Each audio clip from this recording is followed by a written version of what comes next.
बीच में जो है बाल कृष्ण भगवान है, बीच में शंख चिन्ह है। ये भी भगवान के जो है चरणों के जो है निशान के रूप में जो है जाने जाते हैं। और आप देखिए ये जो पत्थर है ये भी जो है कलयुग को शुरू हुए 5,500 साल के अप्रॉक्स जो है शुरुआत हो चुकी है। नमस्कार दोस्तों, अमृत कलश में आपका हार्दिक अभिनंदन है। हम प्रेम की नगरी मथुरा में आप पहुँचे हैं और दिखाएंगे आपको भगवान कृष्ण की प्राचीन जन्मस्थली, जहाँ के महंत से हम जानेंगे और देखेंगे। ये प्राचीन जन्मस्थली सामने आपको दिखाई देगा, योग माया मंदिर, और बगल में वो तमाम शिलालेख लगे हैं। भगवान के बचपन के पदचिन्ह भी मौजूद हैं इसमें। तो हम बात करेंगे और जानेंगे प्राचीन भगवान कृष्ण के जन्मस्थली के बारे में। बाहर निकलते ही मैं आपको दिखाऊंगा, सामने दिख रहा है पोत्रा कुंड। तो वास्तव में इसके अंदर आज भी मौजूद है वो काल कोठरी जिसमें भगवान कृष्ण का जन्म हुआ था। तो आइए हम जानते हैं यहाँ के महंत से कि वास्तव में यही जन्मस्थली है कि और क्या है। तो यहाँ के महंत से हम जानेंगे विस्तृत। तीनों लोकों में सबसे न्यारी मथुरा वो प्यारी धरती जो भगवान कृष्ण की जन्मभूमि मानी जाती है, जहाँ भगवान ने इस जन्मभूमि को चुना, अवतार लिया। ऐसे जन्मभूमि को नतमस्तक करने के लिए पूरे हिंदुस्तान नहीं, अगल बगल के कई देशों से लोग आया करते हैं ऐसे पावन नगरी में। और उस स्थान पे मैं खड़ा हूं जहां पे भगवान के जन्म लेने में योग माया की सबसे बड़ी भूमिका रही। जब भगवान उस कारागार कोठरी में जन्म लेते हैं तो योग माया के माया से वो काल कोठरी का ताला भी खुल जाता है, वो पहरेदार सो जाते हैं, वो माता यमुना जी उनको रास्ता देती हैं गंतव्य तक पहुंचाने में। ऐसे माया मंदिर के बिल्कुल सामने हमारे बिल्कुल कैमरे के समक्ष माता जी की मूर्ति साक्षात विराजमान है। और मेरे समक्ष इस मंदिर की प्रबंधक माता और बड़ी अच्छी एक सबसे बड़ी बात है कि सबसे बड़े विद्वान और आप संभवतः इंजीनियर भी हैं, वंदना पराशर जी इस मंदिर के महंत हैं। हम जानेंगे आपसे इस मंदिर के महत्ता के बारे में और भगवान कृष्ण के वास्तविक जन्म स्थली के बारे में। तो हम सीधा लेकर के चलते हैं आपको यहाँ के महंत इंजीनियर वंदना पराशर जी से। सबसे महंत जी, पहले मेरे चैनल में आपका हार्दिक वंदन है और राधे राधे। इस पावन नगरी के दर्शन पाने के लिए 36 करोड़ ये भी देवी देवता तरसते हैं।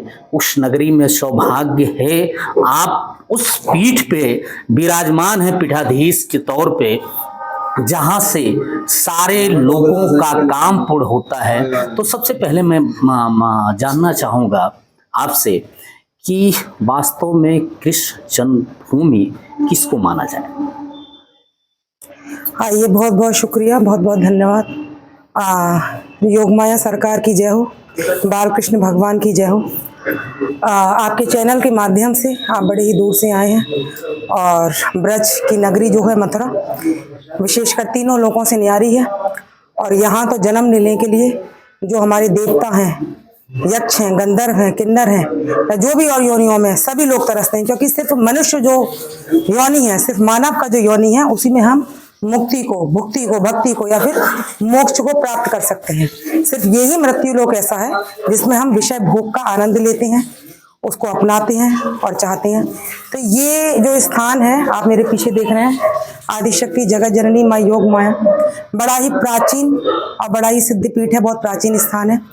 ये द्वापर का स्थान है, द्वापर का स्थान है, भगवान की जेल का स्थान है। भगवान का जो जन्म हुआ था कारागार में हुआ था। 8 नंबर की जेल थी, नंबर ऑफ 1 2 3 4 5 6 7 8।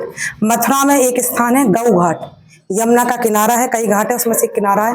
वहां भी आप जाएंगे तो आज भी एक छोटे से रूप में एक कंस का किला है जो अवशेष के रूप में है। ऐसे ये भी एक 8वीं नंबर की जो कोठरी, जिसे हम नंबर ऑफ प्रिजन बोलते हैं, आप जेल बोलते हो या फिर कोठरी बोलते हो, ये बस सिर्फ एक अवशेष के रूप में है। और आप आइए, मैं यहाँ दिखाना चाहूंगी भगवान का जहाँ जन्म हुआ, इस स्थान पर बड़ा प्राचीन और दिव्य स्थान है। ये कंस की जो है चचेरी बहन माता देवकी और पिता उनके बहनोई जो है वसुदेव। तो हमारे जम्बू द्वीप, भारतवर्ष जो हमारा जो जम्बू द्वीप में आता है, जो हमारा भारतवर्ष है, बड़ा ही बहुत पुण्य और प्रतापी जो सोने की चिड़िया हमारा हिंदुस्तान कहलाता था। तो शुरुआत से क्या है, जो हमारे यहाँ पे परंपराएं चली आ रही हैं सनातन धर्म के अनुसार, कभी भी कोई कन्या है, कोई बिटिया है, कभी विवाह होता है, जैसे वो विदा होती है। तो द्वापर में भी जब ये विदा हो रही थी तो कंस क्या था, कंस क्या था, दुष्ट था, असुर था, अच्छा आदमी नहीं था, पापी आदमी था, सभी को परेशान करता था, सभी को। तो जब ये विदा हो रही थी तो मां ने ही आकाशवाणी के रूप में इसके लिए चेतावनी दी, तू दुष्ट है, इसका जो 8वां संतान होगी, 8वां जो गर्भ होगा देवकी का, वो तेरा काल बनेगा। तो कंस ने कहा जब बहन बहनोई पास नहीं रहेंगे, हस्बैंड वाइफ पास में नहीं रहेंगे, तो बेबी कहाँ से होगा, संतान कहाँ से होगी। तो उसने कहा मैं तुमको मारूंगा, तुम्हारा वध करूंगा। तो जो वसुदेव जी थे, हमारे वसुदेव जी थे, उन्होंने उनसे आग्रह किया, प्रार्थना करी, ऐसा करके तो आप अपने को पाप के भागीदार बनाएंगे, इसलिए हम अपनी स्वेच्छा से जो है अपनी संतानें जो है आपको देंगे। तो ये बात सुनकर पूरे द्वापर में क्या था, कम से कम 8 से 10 कोस के बीच में जो है जेल का स्थान था। मधुपुरी, मथुरा का पुराना नाम था मधुपुरी, फिर था मधुशाला, फिर एक और नाम था इसका मधुनगरी। तो कई इसके नाम हुए हैं। और फिर जब हमारे ऑल अक्रॉस इंडिया, जब हमारा मुगल कालीन जो है शासन आया, तो सभी जगह के जो है मंदिर जो है विध्वंस किए थे, डिस्ट्रॉय किए थे, नष्ट किए थे। उसमें से ये भी एक स्थान रहा होगा। उसके बाद जब इसी स्थान पर लाके उसने उसको कैद कर दिया। जेल तो बहुत बड़ी में थी, अब ऑब्वियस सी बात है आपको बिल्डिंग तो मिलेगी नहीं उस समय की, तो सिर्फ ये अवशेष है। यहीं से एक कुंड जो है, कुंड का भी कारागार का हिस्सा है, कारागार में ही आता है। आज भी मैं आपको ले चलूंगी दरवाजे के आगे, आज भी जो है नीचे की सीढ़ियां हैं जो सुरंग के माध्यम से यमुना जी जा रही हैं। तो जब माता देव की पिता वसुदेव को इस स्थान पर कैद किया कंस ने, तो जब उनके बेबी हुए, जब संतान हुई, 1 2 3 4 5 6 सबको मारता गया। जब इनका 7वां गर्भ आया तो माँ आदि शक्ति जगत जननी है, तो सबकी सरदार है, इन्होंने अपनी शक्ति से उस गर्भ को जो है, वसुदेव जी की पत्नी थी रोहिणी, पहले तो कई जो है कई भारियां जो है रखी जाती थी राजा महाराजा में, तो वो जो गर्भ है वो ट्रांसफर कर दिया रोहिणी जी के उसमें। तब वो जाने जाते हैं उनके द्वापर में बड़े भाई के रूप में। जिस तरह से आधुनिक युग में एनोग्रेसी बेबी बोला जाता है, संभवतः महाराज जी वही युग का वो रहा होगा। तो उस समय का कहीं ना कहीं चमत्कार, काफी विज्ञान आगे था। एक घड़े से 100 बच्चों को का जन्म करा देना, तो ये उस समय का विज्ञान आज के विज्ञान युग से मुझे ख्याल है कि काफी आगे था। उसी क्रम में ये भी घटनाएं घटित होंगी। बाकी आगे महाराज जी हम आपसे जानना चाहेंगे।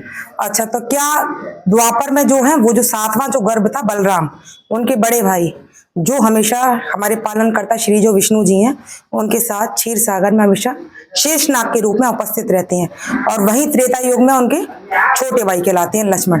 अब जैसे ही इनका 8वां गर्भ आया, कृष्ण भगवान जैसे पैदा हुए, माँ ने ही अपनी शक्ति से, अपनी माया से समय को बांध दिया, सबकी ग्रह नक्षत्र, सबकी चाल रोक दी, सबको रोक दिया, ठहराव कर दिया। वसुदेव जी जो है लल्ला को लेते हुए यमुना जी पार कराते हुए गोकुल ले गए। गोकुल में थे नंद बाबा और यशोदा, वो भी माता पिता हैं लालन पालन करने वाले, नंद बाबा यशोदा। उनके यहाँ पे माँ ने पुत्री के रूप में जन्म लिया था, पर उनको भी अपनी माया शक्ति से इतनी गहरी निद्रा में कर दिया था, तो उनको नहीं पता था। हमारी संतान होती है तो हमें पता रहता है बेटा है कि बिटिया हुई है, हमारी क्या हुई है। तो आज भी श्री कृष्ण भगवान उनके लल्ला माने जाते हैं। बिल्कुल, उनका जो नाम आता है भगवान कृष्ण के रूप में। और वहां से क्या है, यहाँ से वहां से ले आए योग माया को यहाँ। और जैसे ही कंस ने कहा कि अब तो मेरा काल आ गया, ऐसे इसको मारने की कोशिश करी, अरे ये तो कन्या है, विष्णु ने जरूर अपनी माया से कुछ स्वांग रचा है। तो जैसे ही कंस ने जो है उस बालक रूपी कन्या को मारा, उसके हाथ से छूटती हुई अपने ठीक अपना उन्होंने अवतार लिया, माने आदि शक्ति ने अपना अष्टभुजाधारी इसी स्थान पर। बोले अरे मूर्ख, तू मुझे क्या मारेगा, तेरे मानने वाला तो गोकुल में जो है जन्म ले चुका है। तो ये जो क्षेत्र है, ये जो क्षेत्र है मल्लपुरा का क्षेत्र है। यहाँ पे क्या थे, कंस के 4 मल्ल थे, बड़े बड़े मोटे तगड़े तगड़े मल्ले रहते थे, तो उनको सेफ्टी के लिए कहीं वो भागे नहीं, कुछ करे नहीं, उनको जकड़ रखा था। तो बड़ी ही पुरानी जन्मभूमि के नाम से इसको हम जानते हैं। और ब्रज 84 कोस, ब्रज क्या है 84 कोस में जो है फैला हुआ, जगह जगह जो है श्री कृष्ण भगवान के जन्म से लेकर इस स्थान से लेकर के 14 वर्ष तक की जो उनकी लीलाएं हैं, क्योंकि भगवान ने जो है वध किया था, एक कंस का जो वध किया था वो 14 वर्ष की आयु में किया था। उसके बाद वो अपना द्वारकापुरी उन्होंने गमन किया था। उससे पहले की जो उनकी रास लीलाएं हैं और जो भी उनकी लीला रही है पूरे ब्रज 84 कोस में फैली हुई है। तो बड़ा पवित्र और सिद्ध स्थान है जो कि थोड़ा सा अभी जीर्णोद्धार अवस्था में है। जी जी जी। और आप तो सभी जानते ही हैं श्री राम जन्मभूमि जो अयोध्या में मंदिर बना है, जी जी जी। आया जरूर है, 550 साल बाद आया। ठाकुर जी टेंट में बैठे रहते थे, कहीं कुछ वैभव नहीं था, कोई प्रतिष्ठा नहीं थी, कोई यश नहीं था। तो भगवान के घर में देर है अधेर नहीं है। इसके भी विकास में हम आपके चैनल से सभी पूरे विश्व में, पूरे ब्रह्मांड में अब तक अपनी आवाज पहुंचाना चाहेंगे। और भक्त जितने भी हैं यहाँ पे, इसमें जो भी अपना जिस भी तरह से सहयोग करें मंदिर को विकास के लिए, और मंदिर वाकई में किसी चीज के लिए जाना जाए, तो यही कहते हुए अपनी वाणी को विराम देंगे। बाकी हम भी उम्मीद करेंगे कि ये प्राचीन धरोहर है जहाँ पर्यटन को काफी बढ़ावा मिलता है। तो ऐसी प्राचीन नगरी में, ऐसे प्राचीन मंदिरों पे मैं निवेदन करूंगा, चूंकि सनातन धर्म को काफ़ी आगे ऊंचाइयों पे ले जा रहे हैं इस प्रदेश के यशस्वी मुख्यमंत्री माननीय महंत योगी जी, तो मैं निवेदन करूंगा कि मेरी आवाज़ अगर उन तक पहुंच रही हो तो इस प्राचीन मंदिर पे भी ध्यान दें और इसे भी जीर्णोद्धार करने की कृपा करें। जैसा कि महाराज जी ने बताया आपने कि यह बहुत प्राचीन जन्मस्थली है, तो मैं निवेदन करूंगा कि चल के वो कारागार, कोठरी, वो सब कुछ दिखाने की कृपा करें। जैसा कि महाराज जी मुझे दिखाई दे रही है एक बड़ी प्राचीन कोठरी है। इसमें महाराज जी द्वारा बताया गया कि ये शयन आरती हो चुकी है, यहाँ अभी मंदिर खोला नहीं जा सकता। तो ये किसकी कोठरी की तरह लग रही है? ये भी कोठरी का स्थान है, जेल का स्थान है। जी जी। यहाँ भी तो पूरा ये जो प्रांगण है पूरा जेल का है। जी जी। अब हम ये नहीं कह सकते कि ये जहाँ पे अभी माँ योग माया है वहां था कि यहाँ था, या फिर आप जो खड़े, ये पूरा ही प्रांगण है। ये ईश्वर ही जानता है एग्जैक्टली वो पत्थर या एग्जैक्टली कहाँ था, पर है ये स्थान पूरा। जिस तरह से हम किसी पार्क में जाते हैं तो जो प्योर ऑक्सीजन होती है वो पूरे पार्क में ही होती है, तो हम यही समझते हैं हम ऑक्सीजन लेने ही तो जा रहे हैं किसी पार्क या किसी गार्डन में या अच्छी जगह जाते हैं। पर प्योर हम कहना प्योर अब किस पेड़ से आती है, तो उसके लिए तो तमाम साइंटिफिक प्रैक्टिकल हैं और भी पैरामीटर्स हैं उसको नापने के लिए। तो ये यहाँ पे आप देख सकते हैं बीच में जो है बाल कृष्ण भगवान है, बीच में शयन हो चुका है। 8:30 का समय है शरद काल में, और माता देव की है इस हिस्से पे, इस हिस्से पे वसुदेव है। तो उनके माता पिता के साथ जो है उनका विग्रह है बाल कृष्ण भगवान का, क्योंकि भगवान जो श्री कृष्ण थे वो बाल रूप में ही थे। माँ योग माया भी बाल रूप में थी, पर उन्होंने उस कंस को चेतावनी के लिए अपने असली रूप में माँ अष्टभुजाधारी में आई थी। पर भगवान जो श्री कृष्ण थे वो बाल रूप से ही यहाँ से लेकर गोकुल तक उन्होंने माँ की शक्ति से, क्योंकि योग माया क्या है भगवान विष्णु की, कृष्ण की, ये महादेव, तो जितने भी हमारे देवी देवता हैं सनातन सबकी शक्ति है।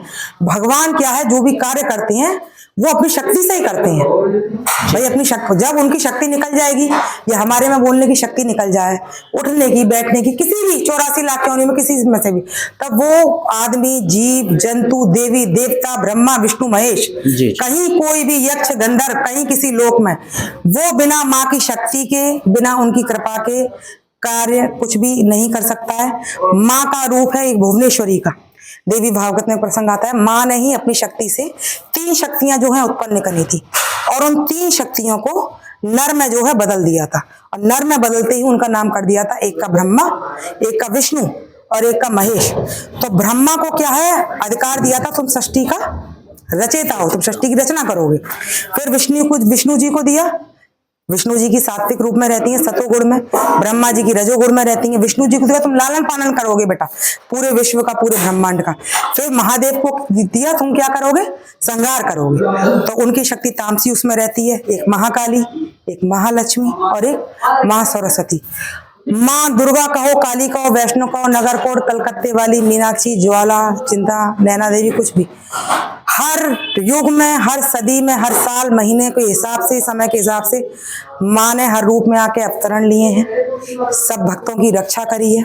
और ये सब गोविंद के ही नाम है, सब गोपाल के ही नाम है। परमात्मा एक ही है। हम कोई राधा के रानी के रूप में पूछते हैं, हम कोई कृष्ण कहते हैं, कोई महादेव, कोई बाबा वैद्यनाथ, परमात्मा एक ही है। सबके प्रसंग समय के हिसाब से प्रसंग लेते हैं, अपनी अपनी लीलाएं रचते हैं, उनके नाम अलग हो जाते हैं, उनके रूप अलग हो जाते हैं। महाराज जी, एक मैं इस परिसर में एक पदचिन्ह देख रहा हूँ, जो मुझे सामने दिखाई दे रहा है। वो पदचिन्ह किसी छोटे बालक का मुझे प्रतीत होता है। इस पदचिन्ह के पीछे कौन सी कहानी है महाराज जी? ये बड़ा ही प्राचीन पदचिन्ह है। ये भी भगवान के जो हैं चरणों के जो हैं निशान के रूप में जो है जाने जाते हैं। और आप देखिए, ये जो पत्थर है, ये भी जो है कलयुग को शुरू हुए 5,500 साल के अप्रॉक्स जो है शुरुआत हो चुकी है। जब हमारे द्वापर का जो अंत हो रहा था, जब राजा परीक्षित को एक तक्षक नाग ने जो है डसा था, और उनके द्वार के लिए उनके पुत्र जन्मेजय जी ने देवी भागवत का आकलन किया था कि देवी भागवत मैं अपने पुत्रों को सुनाऊंगा जिससे उनको मुक्ति मिले, जिससे उन्हें मोक्ष मिले। तो ये क्या है? जन्मभूमि परिचायक स्तंभ है।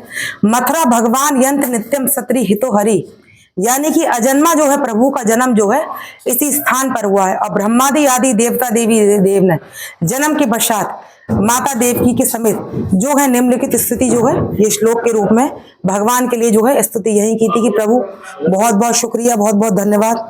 कंस जो था बड़ा क्रूअल था, राक्षस था, असुर था, परेशान करता था, यमुना जी को गंदा कर रखा था, काली नाग छुड़वा रखा था, गाय जाती थी, पानी पीती थी, मर जाती थी, उसकी वजह से बच्चे मर जाते थे, और भी तमाम समस्याएं थी। तो जब जब इस धरती पर जो है पाप बढ़ेगा, अभी तो कलयुग का बहुत कम समय है। कलयुग का क्या है? 4,32,000 जो है कलयुग की जो है आयु है। और कलयुग का जो है जब अंत होगा तो जो सज्जन लोग हैं, सज्जन सीधे सच्चे एक रास्ते के चलने वाले ईमानदार, ये अभी से हम कहें उनका बोलबाला नहीं होगा, दुष्टों का बोलबाला होगा, गुंडों का बोलबाला होगा। सज्जन लोग या कोई भी सिर्फ और सिर्फ हरि हरि हरि हरि नाम संकीर्तन या भगवान के भजन कीर्तन, भागवतों के श्रवण से, कथन से, सुनने से, इससे वो बच पाएंगे। तो इंसान क्या है? एक एक उंगली देख रहे हैं आप, थंब, अंगूठा जिसको बोलते हैं, इतना इतना हो जाएगा, इतनी भेड़चाल हो जाएगी।